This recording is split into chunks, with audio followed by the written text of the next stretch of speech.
time bomb. India is witnessing the fastest ultra-processed food sales growth in the world according to newspaper published in the Lancet. The result is surging obesity and diabetes leading to very bad health.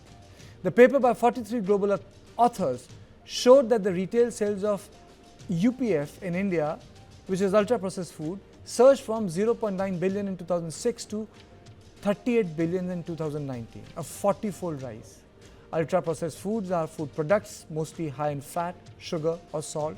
They usually contain over more than ingredients you wouldn't find at your home in your kitchen cupboard. UPFs are full of unwanted and harmful ingredients and cosmetic additives like stabilisers, emulsifiers, colorants, flavouring, substances, etc. All of them are there. So what are the examples of the UPF that we consume in our everyday life without understanding their effect on our body? Retail shop shelves are now dominated by pre-packaged food and beverage products. They include sausages, crisps, pastries, biscuits, coffee, soups, fizzy drink, ice creams, supermarket bread.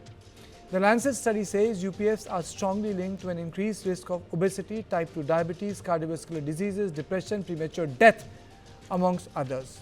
Thanks to the hyperactive consumption of ultra-processed foods, obesity has doubled in India in both men from 12% to 23% and women from 15% to 24%. 1 in 4 person in India is obese and 10% of Indians are diabetics.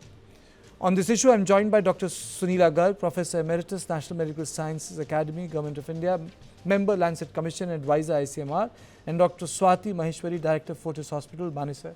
Thank you both of you. Let me straight away go to Dr. Sunila Garg. Madam, can this turn into a national epidemic if people don't realize as to what they are consuming when they buy something off the shelf, which is easy eating, very tasty and quick? Thank you, Karthikeyan. Actually, I have been involved in this area since almost 3 years, let me tell you that. And I'm very happy that this topic has been raised by your channel, because you see, when we talk of out of 204 countries, India has got 12.5 million obese children, and which will be 27 million by 2030, and 50% childhood obesity will be there in Southeast Asia, which will be 10% of the global obesity.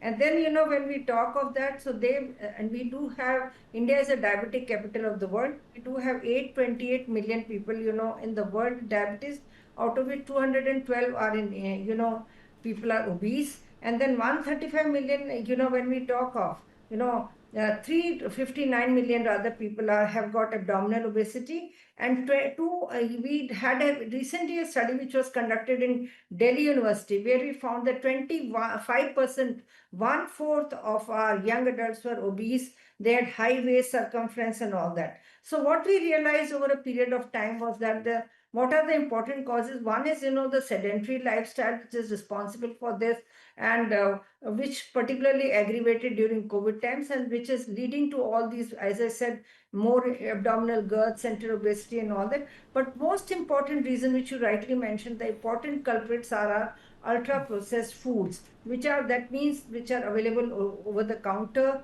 and they contain the ingredients like sugar, salt, sodium, and different stabilizers, emulsifiers and all that. And so they are the ones, who are providing you immediate calories, but ultimately they are the ones which are, very, very dangerous for the body, and they lead to all these which I mentioned, whether we call it as obesity, whether we call it as, ultimately obesity is the root cause of all these, when we talk of diabetes, hypertension, cardiovascular diseases. And once a person is obese, so his physical capacity goes down. It has effect on his mental processes. It goes into depression and all that. Sometimes, people also are not able to perform well in their studies or in their occupation and all that. So it's a kind of a vicious cycle. So I say that ultra-processed foods, basically are highly, highly dangerous foods, and they must be condemned and rather removed. And this has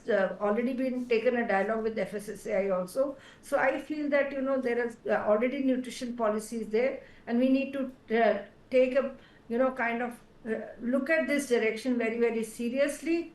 Are we really, able to justify that on our counters ultra-processed foods are available? Okay. Thank you. Okay. Dr. Swati Maheshwari, do you think that we need to have some sort of a warning on these ultra processed foods. For example, when we had the warnings on cigarette and then the photo came, then the people realized this is the consequence. This is what happens to you, this is cancer. Alcohol, people thought do pack theek hai, but now studies tell you, boss, you will be in big trouble if even if you have a moderate consumption. Do you think that some warning is required, these chicken nuggets, chips and all that, and people pander to the whims of the children? Absolutely. There are a lot of regulatory gaps for that matter, be it front of, pack labeling, be it the marketing that is being done to the children, the kind of food that is served in the, schools for that matter, the colleges who are vending all this ultra processed food in their campuses and all and everything. Then again, a lot of government regulatory bodies have to be step in over here because see, there are a lot of policies which are deficient as of now. As such, all these products, they have a lot of celebrity endorsements. There's a lot of pervasive marketing that happens, and this kind of becomes very tempting for a child or any other adult for that matter because they feel that this is very easily available. As it is too palatable, very tasty, and you when you start eating a lot of ultra processed food, it kind of tempts you for more and more, and that is what happens. It kind of takes you into a vicious cycle. So what actually these studies are showing is they are highlighting the point that the Indian nutrition is absolutely in a crisis mode right now, and also the public health system for that matter.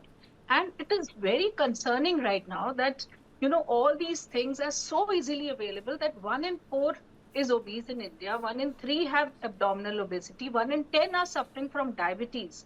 Now, this is something which should be really a wake up call for us because we are sitting on a verge of a tsunami of metabolic disorders, which is, about to hit us in a big way. And also, when you look at these market trends that are there, the market surveys that are done in last 1 decade, like you rightly mentioned, there is an increase of 4,000%.